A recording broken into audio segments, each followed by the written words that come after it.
table's a disaster and you can't see any of that. Hello everybody, welcome back to my channel. If you've been here a while, you may have noticed that some of my videos center around strange holidays like Pepperoni Pizza Day or National Fast Food Day. This video falls right into that same vein. A few months ago I was looking through my app that has all of those fun holidays listed, and I came across January 4th, which was, among other things, World Braille Day. And it got me to thinking, I wonder how challenging it is to learn Braille. Knowing Braille could be a useful tool to have.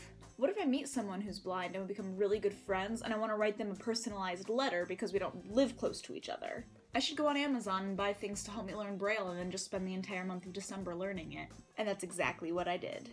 Before I started any of this, I messaged on Instagram a popular YouTuber that I watch who is blind, her name is Molly Burke, and asked her if she had any helpful tips or useful tools that could help me learn Braille. She never replied, but I don't mind. She probably just didn't see it. I've watched her channel enough to know she's totally fine with those kind of jokes, so don't come at me. So getting on to what I actually bought to help me learn Braille. The first thing I picked up was this book called Learn Braille by R.J. Clark. Now this book is written for sighted people, so nothing in this book is embossed, it is all just plain paper. I picked this book up because it does a very good job of giving a little bit of history to Braille and also explaining the differences of the two types of Braille, which are uncontracted and contracted. In a nutshell, uncontracted Braille is word for word, letter for letter, character for character, whereas contracted Braille is a shorthand version. And for the sake of this video, because I only gave myself a month and I chose the busiest month of the year, I focused on learning uncontracted Braille.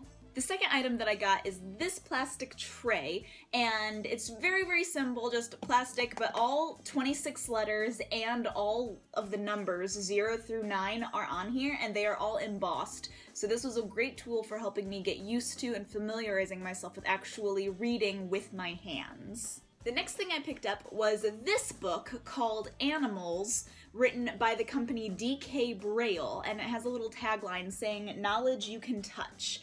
And what is amazing about this book is that other than on the very inside right here where it lists all of the editors and the copyrights and the acknowledgements, this entire book is embossed, and all of the animals that are in this book are textured or outlined.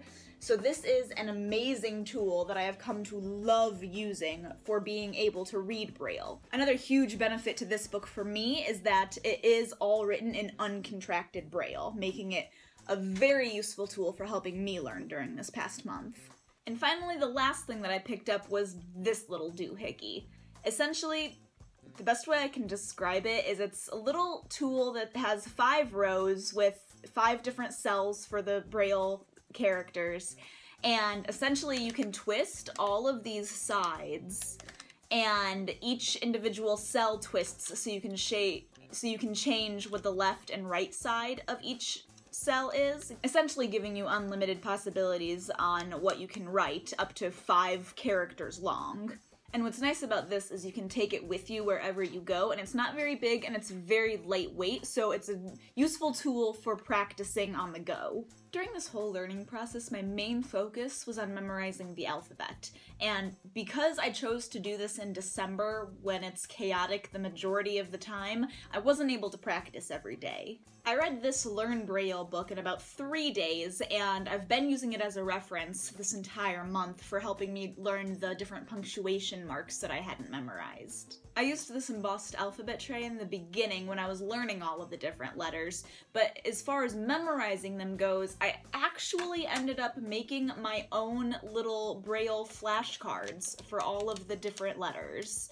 And essentially what I did with these was I just cut little flashcards down into smaller rectangles and used a pin to poke holes into them to create the different Braille letters and give it just a slight embossed feel on them.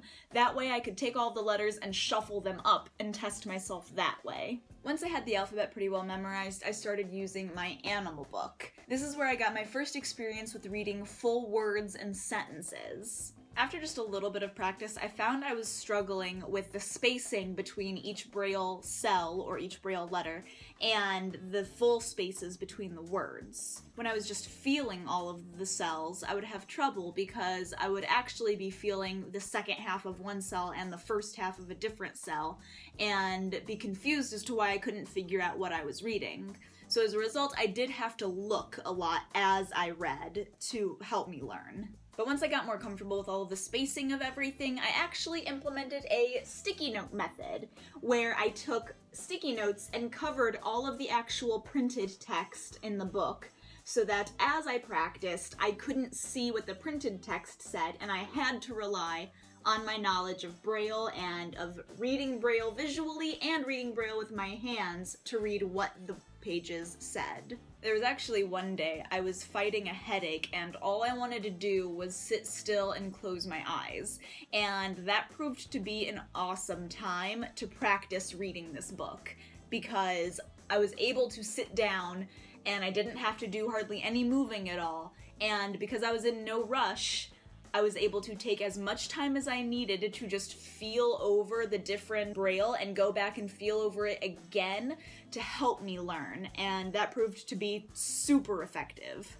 On one of the last days of December, I had Dan actually go through and write a list of 3 to 5 letter words without me knowing what they were, and I tested myself to see how quickly I could create those words using this little cylinder rotating doohickey. Now, most of the words that I made on this, I was looking at it as I created the words, but there were a few that I tried using only my hands and not looking at all while I made them, and that proved to be incredibly difficult. And not just because I had to figure out what the cells were themselves, but because of the shape of this, where there's 8 sides. And it was very, very difficult not looking because if I had to rotate things, I would lose my place a lot, and I would forget which of these 8 sides I was working on.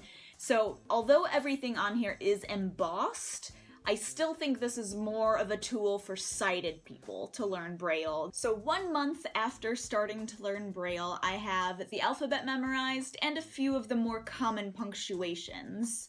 If you were to hand me a book that was uncontracted Braille and asked me to read it, I would be able to do it. You would just have to be patient because it would probably take a while, and I would also need a reference book for the punctuation and cells that I'm not familiar with, but I would be able to do it. I do know that if I had the time to practice every single day, I would have a much better grasp on the Braille language as a whole, but just because this video is over doesn't mean I'm going to stop learning.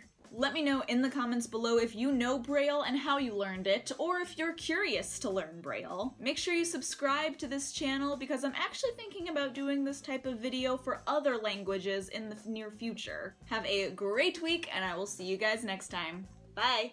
I would highly recommend this Learn Braille book if you're interested in learning Braille. Found a mistake in it. If you look on page 78, if you get it, this strong group sign for ED actually did not have that bottom little dot there. I actually had to Google it, and I found what it was supposed to be and used a pen to fill that in.